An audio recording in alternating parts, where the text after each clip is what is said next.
Hello, dear listeners. Welcome to another episode of Follow Your Path. My name is Abdul Abid. I'm a surgical pathology fellow at the University of Pittsburgh Medical Center, and today we will be talking to Dr. Marilyn Bui. She is a professor of pathology and the director of cytopathology fellowship at the University of Southern Florida. Welcome to the show, Dr. Bui. Thank you, Dr. Abdul Abid. Can I call you Abdul? Yes, Abdul is fine. Abdul is fine. Yes, ma'am. So, starting off, can you please tell us a little bit about yourself, where you grew up, where you went to medical school, and did your residency? I grew up in Beijing, China, and in a family of diplomats. So I was the first one in my family became a medical doctor. And when I was in medical school, it was this experimental class. We were taught in English. So that paved the way for me to get to know the Western world much better through both my parents and my education. So I knew that after I graduated from medical school, I want to come here for graduate school. So I went to University of Florida to study and get a PhD degree in molecular pathology and immunology. That's how I started my pathology journey. Right. And where did you end up doing your residency and then your fellowships?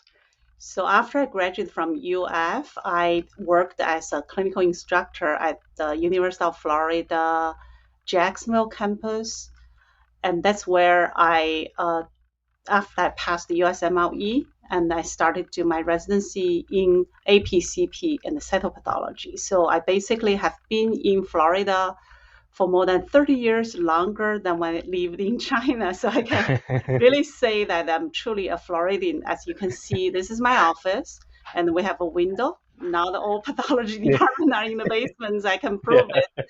And this window, it's just beautiful. You can see now it's December. We're like 70 some degrees outside. Has this blue sky, Mhm. beautiful cloud, constantly changing the shapes.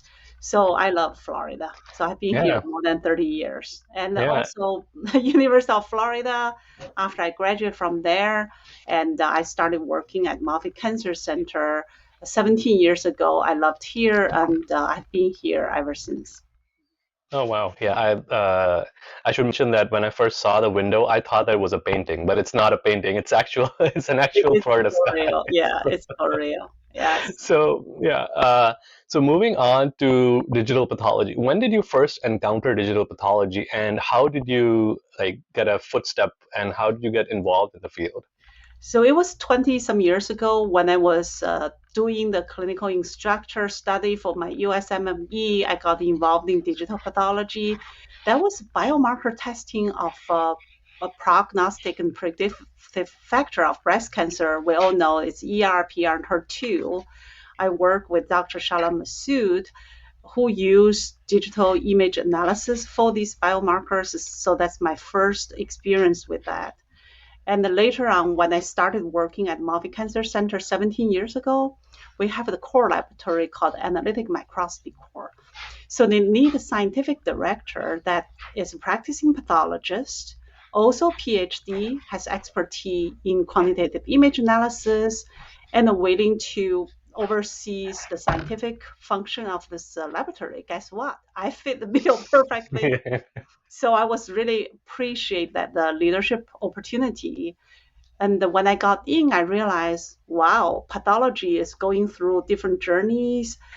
With our profession was born with the microscope and HE, we're able to study the disease at cellular level. So our APCP training really helped us there. So our second revolution was immunohistochemistry. So with those brown stains in the cells, we're able to do predictive medicine. So the ERPR, HER2, they're all prognostic and predictive markers. So I was really happy. My PhD was in immunohistochemistry, so that helped. And also when I was a resident member, I was a resident. I applied for a CAP committee. I got on the IHC committee. So I learned a lot on IHC. So I was very happy with that. And then when before I graduated, molecular pathology took off. And because of the PhD is also in molecular pathology, so I felt like I was pretty much prepared with all those revolutions, APCC training and immunohistochemistry and molecular pathology. I thought I was all set to practice pathology. Guess what? Digital pathology was a revolution that was just taking place. I didn't realize. But when I became the director of analytic microscopy core, I realized it's something new and I want to learn about it. So I try to look which association has a focus in this, who are the people who are the early adopters I can learn from. So I joined the Digital Pathology Association and also API, Association Pathology Informatics. But in Digital Pathology Association, they really embraced me. I started to check out the website to look at what professional development opportunity I can get. I realized that if you submit your abstracts to ask to be a presenter, oral presenter, or a poster presenter, then you can have certain, for example, if you're an oral presenter, the registration will be waived and then your travel and the 2 nights hotel will be covered. For academic pathologists, this is great because we Yeah. have limited book funds to travel. And you, since we all have like AP, CP, cytopathology, and all that, we want to go to those meetings. Mm. So we need additional funding to go to meetings like DPA. So I was like, okay, let me submit my presentation. Maybe I was lucky. Sure enough, I got my very first oral presentation. I went to the DPA meeting. I was like, whoa, this is great. Then the DPA leadership said, Marilyn, you're an academic pathologist. We need you to help us to organize national meetings. So I get on the committee and we revamped the meeting. It was really great program. And then people said, oh, can you do more? And then they keep promote me to Until you became president. yeah, get on the board and then eventually become the president. So I basically work my way up, coming in as a learner and a collaborator, and eventually get my way all the way up to DPA. And when I become the DPA president, and I thought we did a lot of things, for example, reorganize the structure to make it impactful, influential. But then I will rotate off. And then they said, you need to come back because we want somebody like you who not just talk the talk, but actually walk the walk and doing great things for the society. So I was like, okay, what kind of legacy we want to leave to the next generation pathologist? So in addition to running the education program, I also have other involvement, for example, being the membership committee member and on other programs like educational committees, write white papers. But most important thing I thought about, what can we give to the residence fellows when they learn pathology, histology in medical school? It was all whole slide image, right? When they go to the ABP board exam, they're tested with a whole slide image. But where do they learn the skill how to read this? So if you're in places like yours, mine, we have that training. How about the others? So I thought about how about we give this gift of education, and DPA will give this platform that is DAPA, Digital Anatomic Pathology Academy, to all the residence fellows. So if they are residence fellows in medical school, they can join DPA for free, and then they can access this platform. It has a lot of over thousands of annotated high quality surgical pathology, cytopathology, hematopathology slides, and also has faculty teaching various lectures. We also connect DPA with the Chinese American pathologist, has exceptional, like successful didactic lectures every single Sunday. So if you are a resident, you join DPA free, become a DAPA trainee. And then when you become that, you can have access to endless lectures from the CAPA. So this is just such a gift of inspiration. So I'm so glad you asked about this, because you're going to help us to spread the word, to ask every single residence fellow become a DPA member, become a DAPA member. And Yeah. also new, starting last year, we are asking residence fellows to apply DAPA fellowship. It's like a honorary fellow, honorary resident, and you among many of the applicants, because your contribution and interest in digital pathology, you're selected. How Yes. do you like that? So what's your I understanding of yeah. the role? I think it's an amazing opportunity, and it sort of overlaps with some of the stuff that I was either planning to do or I had done in the past. But I like the fact that the process. I'm not going to go into too much details, but the process is that I would be providing some cases, which would be, and then I would be providing board style questions alongside it that will be vetted by an expert in the field of whatever case that is, and then they will be published on the website. And I would also have the opportunity to work with people, for example, if I'm interested in GI pathology. So if there's a GI collection that some faculty is doing, then I can also help them with that as well. So I think it's a wonderful opportunity. And let me just also briefly talk a little bit, because it's a podcast for you, not for me, about my interest in digital pathology, which started while I was interviewing for residency. So I wasn't even a resident when I was interested in that. And then when I was a member of the CAP, I remember you came to a residence forum meeting Yeah. when you were the president. And Yeah. I remember it was a talk, and I still have screenshots from it. And I was like, wow, this is an amazing resource. And I joined DPA like instantly. So I have been a member for about 5 years now. Wonderful, wonderful. And during my residency, had it was a little unique because not every place is doing digital pathology implementation, but we were at the time, my program at the time. So I was involved in that, in the validation processes, and then some people started signing out, and I was really interested in like how a future workflow of pathology would be, which would involve digital sign out. So I tried to take as much advantage of that as possible, and also during the board studying, I think that helped a lot. And now, since now we have whole site images in the board, so I think that was very helpful, learning from the DPA during that time. It's great to see your digital pathology journey. And we also need to give a shout out to Dr. Raj Singh, because Yes. he developed the Path Presenter Hmm. platform that makes the DAPA possible. And he is going to be the one that work with you with a Yes. lot of hand-on technical training, and also connect you with different people. And also you do receive a stipend. So you're going to attend the Pathology Visions in 2023. It's Yeah. going to be in Orlando. Yes. That's in my backyard. So Yeah. in the time you come when the rest of the country is cold and gloomy, it's October, I Late believe. October. Yeah, it's in Yeah, late yeah. October next And year. then So Orlando will be just beautiful and yeah. sunny.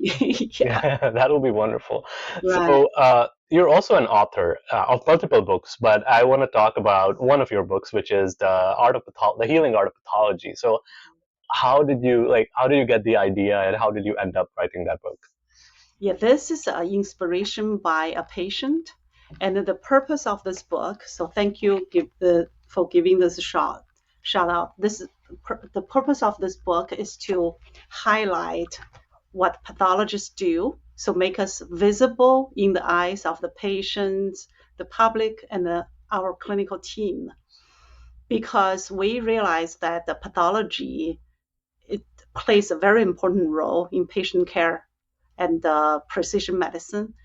The role is so important. I think it's very analog to the central nervous system, to a human body. We know the central nervous system controls many of the functions.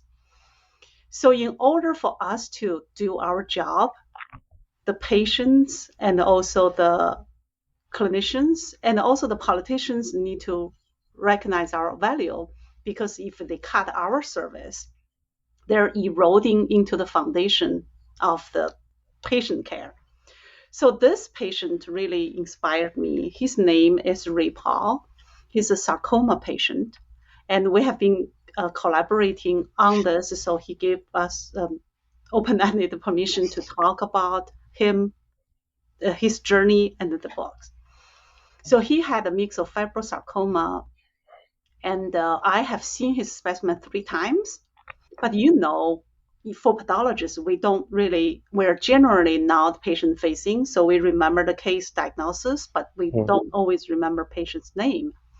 Until he contacted me, he said, Dr. Bui, can I see my pathology? Because I want to stare the devils in the eye. I want to understand who and what I'm fighting with. Second, he said, I participated in the immunotherapy called dendritic cells. They put dendritic cells that is trained with my tumor cells in my body. So the dendritic cell can wake up the lymphocytes in my system, kill the tumor cells. Where is the dendritic cell? What do they look like? Have my lymphocytes fighting back.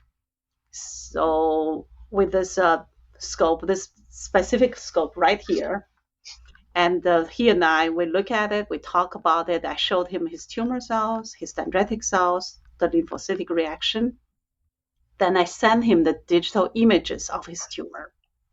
And he blew it up on canvas, and he started painting. He put his heart and soul into it, paint this My Sarcoma series. And this journey really changed his mind, because when he connected with his pathologist, he understood his disease. He became a driver of his medical journey. And he connected with his art. So he is no longer feel victimized by his sarcoma. He become this creative artist, because he find life, especially hard life, is inspiration for his art. He reconnected with his faith. He has a strong family support. Now he has the entire Moffitt team, all the clinicians and the supporting staff, including his pathologist, is supporting him. So it changed his life. Now he's doing really, really well. And his work was really inspirational. So at that time, I was a member of the College of American Pathologists Publications Committee. We oversee book proposals. We're also encouraged to have book ideas. So I said, I propose this book idea, which is brand new, called The Healing Art of Pathology. It's going to spotlight pathologists and explain what's the value of pathology, so we can inspire ourselves and also inspire the others. But most importantly, we need to re-emphasize the pride and the joy of this book. So it was not easy to publish this book, because the CP Press is used to publish textbooks and scientific books. This is one of the different, one-of-a-kind book.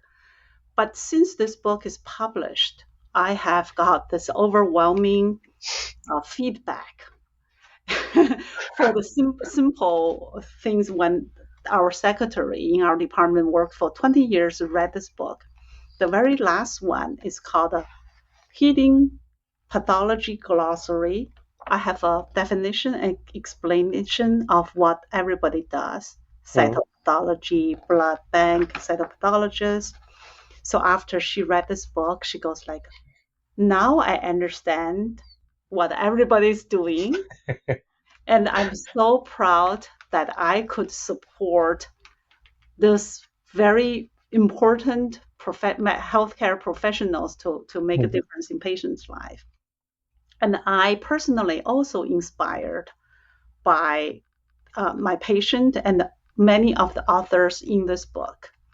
So this made me realize that behind every case, it's a real patient. There is a ray that is behind this book that warrants our best effort.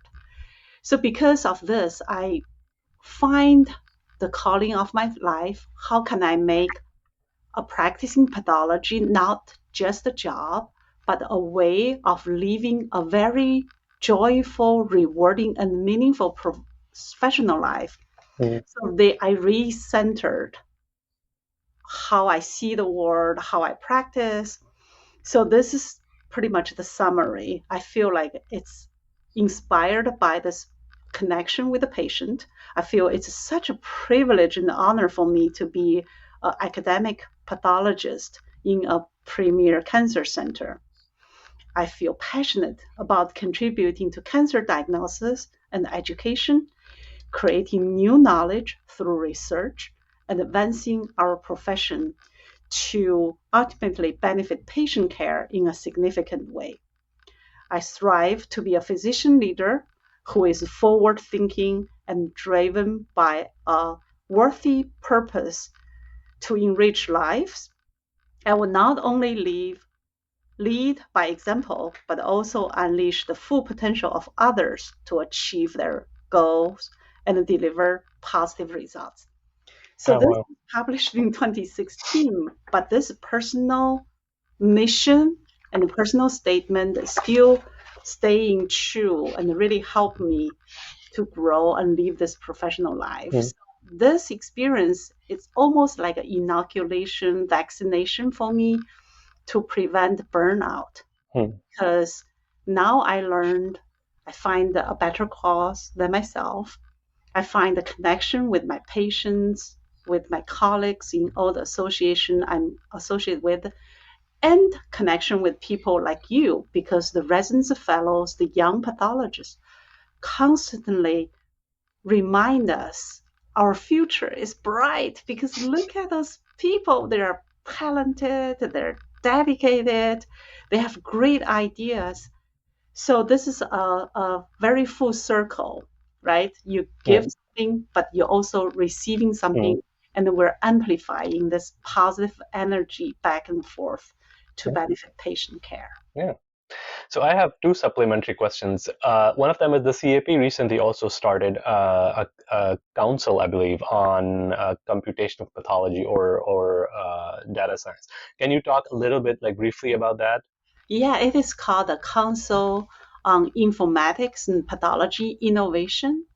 So this is a restructure that emphasizing the importance of digital pathology and informatics.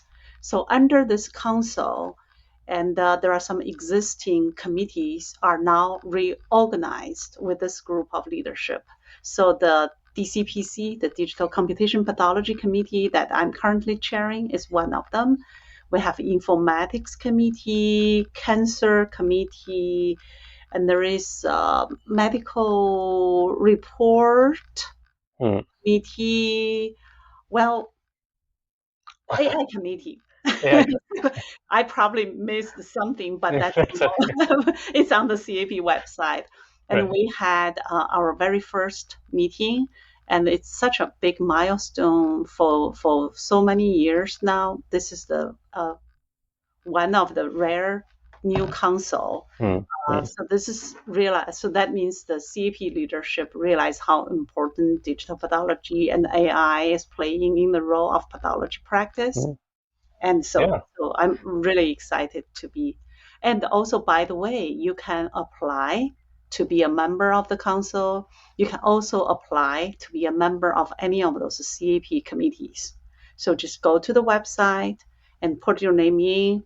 And my committee, and there are so many excellent candidates. It's really really tough to make that choice because when we give that position, the limited position to certain people, for you, we made you happy, but at the same time, we disappointed a lot more people.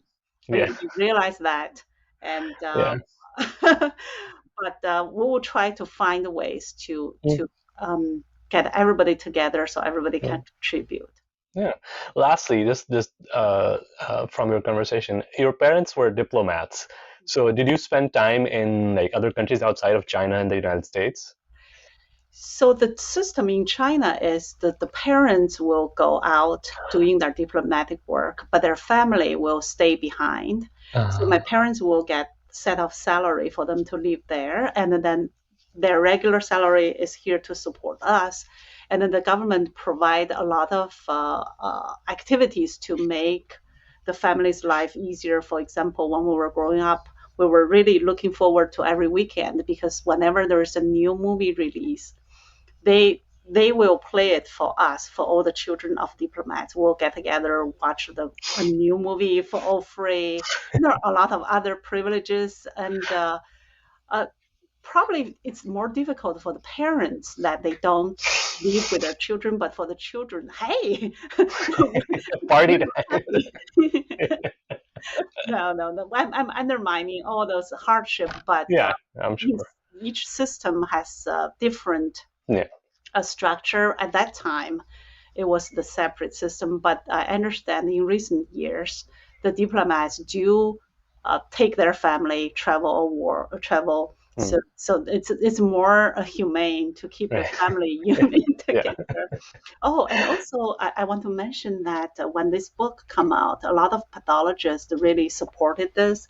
So they purchased the books and they put it in the patient waiting rooms. The pathology department spread words. I also purchased the book when I travel in different cities. I would donate it into the public libraries and my local libraries. And also, there are a lot of industry members. They will purchase this book and give it to their members because they said you are working with pathologists. This book is a gateway for you to understand what pathologists do. So Mm. all the honorariums of this book is donated to the CAP Foundation. So I don't take any Mm. Mm. money from it. I'm also donating, say, if I'm a consultant for an industry, and there's one company that I'm working with, and from the very beginning, whenever I do work with them, my honorarium will go to the CAP Foundation to support the great work it's doing at the CAP Foundation. Oh wow, that's wonderful, Dr. Bui. You are a real pioneer, and you also have a rare good luck of being at the right place at the right time. So that was Yes, wonderful. yes, I'm really counting my blessings because when you choose doing the PhD, you spend 6 years there, you always wonder, did I choose the right Hmm. profession? So 20 years, 30 years later, I realized, yes, I did. So when you started at Moffitt Cancer Center, you pick up a new expertise that is outside your regular patient care responsibility. You wonder, did I spend this time wisely? Now I realize, yes, I did. And then when you meet that specific patient, and my life changed, and I realized I'm also very fortunate. So all the three books, the healing art pathology, well, let's see which book start first. So my expertise is bone soft tissue pathology. So I had this book called the Atlas of Soft Tissue and the Bone Pathology Atlas. And then I have this healing art of pathology book. And then my other expertise is cytopathology. So I have a book called Modern Techniques in Cytopathology. Dr. Laurent Pantanowitz, we collaborated on that. It was, and also the other expertise is digital pathology AI. So that means I probably should write a book about it, right? To close that loop. Yeah. Yeah. So that's a new project. Yeah. Wonderful. That's our show for today, folks. You can find Dr. Bui on Twitter. Her Twitter handle is at DRBUI Pathology. And thank you very much for listening to us. If you like the show, please like and subscribe to our channels on YouTube and wherever you get your podcasts. And we'll be back with another episode soon. Thank you, Abdul. Have happy holidays. Bye.